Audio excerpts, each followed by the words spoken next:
It's time for Recipe of the Day.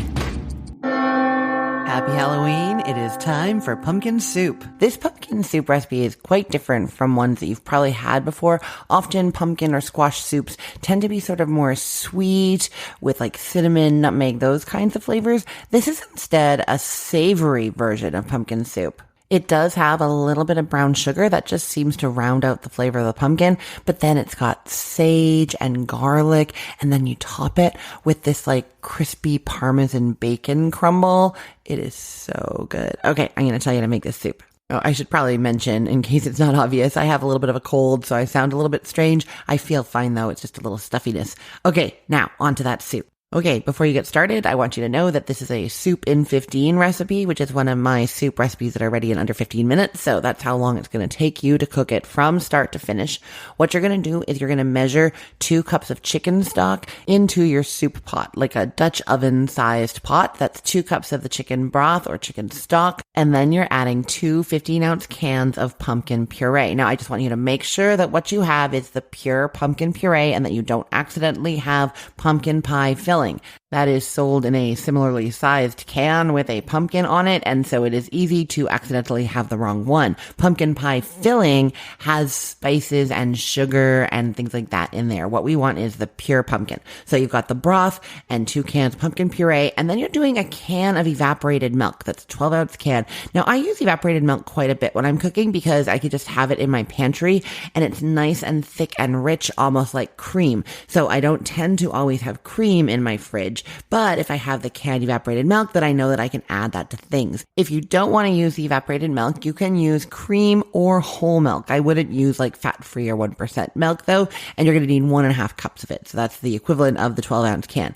Then you're also adding in a tablespoon of packed brown sugar, 1.5 teaspoons of salt, 1/4 teaspoon of black pepper, and 1/2 teaspoon of dried sage, like rubbed sage, and 1/2 teaspoon of garlic powder. Honestly, that's pretty much it for the soup. You're going to heat that up over medium heat until it's simmering. Give it a stir every now and then reduce the heat down to low. Let it simmer for a little while you make that Parmesan bacon crumble. What we're essentially doing here is taking some cooked bacon and shredded Parmesan cheese and putting it in a skillet and kind of browning it. And that's going to make these little crispy Parmesan bacon crumbles for the top of the soup. So to do that, you're going to shred some Parmesan cheese. You can use store-bought already shredded Parmesan cheese. That's going to be fine, but you don't want grated Parmesan cheese and you don't want the stuff in that container that you would like put on pizza at a pizza place.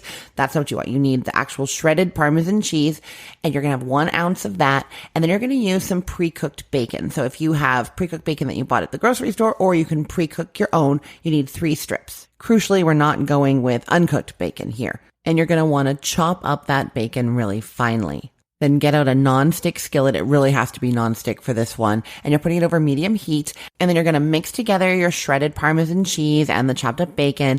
And then you're going to put it into little piles in that non-stick skillet. And so you have 6 little piles of that shredded cheese and bacon with some space between them.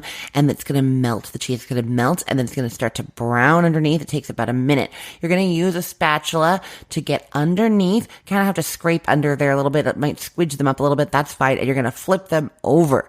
And then you're just going to cook them, flipping them every now and then until they're golden brown on both sides. It's just going to take 1 to 3 more minutes. Then take them off the heat. Take the skillet off the heat and remove those cheese and bacon little bits from the pan immediately. You do not want them to keep cooking. They need to cool, and that's how they're going to crisp up. If you leave them in the pan, they're actually going to maybe overcook and get a little bitter. Okay, so you get those out of the skillet, and then you let them cool, and when they're cool, they're going to crisp up even more, and then you just give them a rough chop. At that point, your soup is for sure done. Give it a taste. You could add a little bit more salt and pepper if you want to, and then ladle it into bowls and top it with those bacon Parmesan crumbles and dig in. I really hope you try this recipe, and if you love it, I want to remind you to leave a comment with a 5-star rating on cookthestory.com at the recipe. That really helps my business out because it makes people more likely to come to the recipe when they see those 5 stars on Google, but also it helps other readers like you when they come to the recipe and then they know that it's a good one, they're more likely to make it. So you're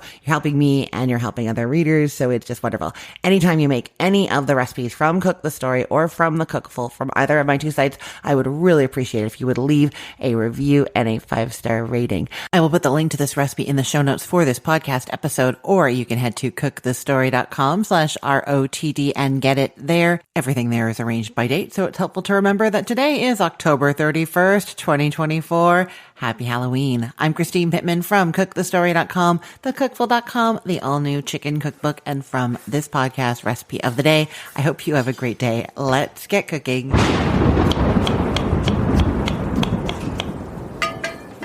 Yeah.